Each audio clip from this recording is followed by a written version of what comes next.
YCP అధినేత జగన్ ఢిల్లీలో చేపట్టిన ధర్నా దేశవ్యాప్తంగా చర్చకు దారితీసిందనే చెప్పాలి.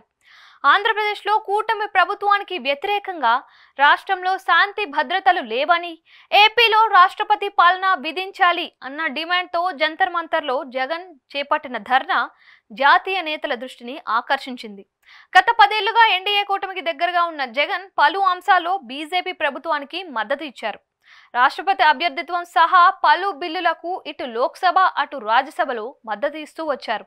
అయితే ఏపీలో కూటమి ప్రభుత్వం మారిపోయిన తర్వాత పరిస్థితులు మారిపోయాయి. రాజ్యసభలో తమ ఎంపీల మద్దతు కావాలంటే ఏపీకి ప్రత్యేక హోదా ఇవ్వాలని వైసీపీ డిమాండ్ కూడా చేసింది. జగన్ ఢిల్లీలో చేపట్టిన ధర్నాకు అనూహ్యంగా ఇండియా కూటమి నేతలంతా సంఘీభావం తెలిపారు. జగన్ కు మద్దతిచ్చి ఇండియా కూటమిలోకి రావాలని కోరారు.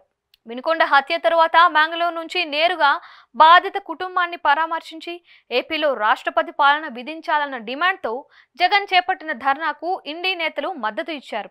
అయితే జగన్ వ్యూహాత్మకంగానే ఢిల్లీలో ధర్నా చేపట్టి ఇండియా కూటమి నేతల మద్దతు కూడగట్టుకున్నారని అంటున్నారు రాజకీయ విశ్లేషకులు. ఇండియా కూటమిలో కాంగ్రెస్ తర్వాత అధిక సీట్లు సాధించిన సమాజ్వాదీ పార్టీ అధినేత అఖిలేష్ యాదవ్ జగన్ కు మద్దతు తెలపడంతో రాజకీయంగా చర్చనీయాంశంగా మారింది. అంతేకాకుండా ఇండియా కూటమిలో మరో పెద్ద తృణమూల్ కాంగ్రెస్ పార్టీ కూడా జగన్ కు గట్టి మద్దతు ప్రకటించింది.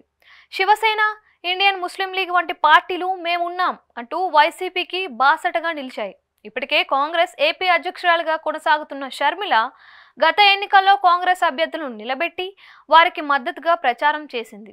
కాంగ్రెస్ ఓట్ బ్యాంకుకు తోడు మైనార్టీ దళితుల ఓట్లను కొంత మేరకు రాబట్టుకోగలిగింది.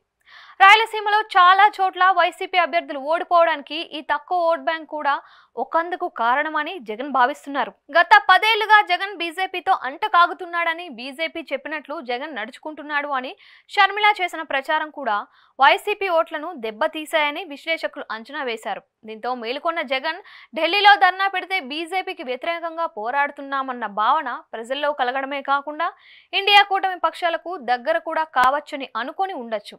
దీంతో మైనారిటీ దళిత ఓట్ బ్యాంకు వైసీపీకి దూరం కాకూడదన్న వ్యూహంలో భాగంగానే జగన్ ధర్నా చేపట్టారని తెలుస్తోంది. దీంతో షర్మిలకు చెక్ పెట్టొచ్చని, జగన్ వ్యూహం ఉండొచ్చని చర్చించుకుంటున్నారు.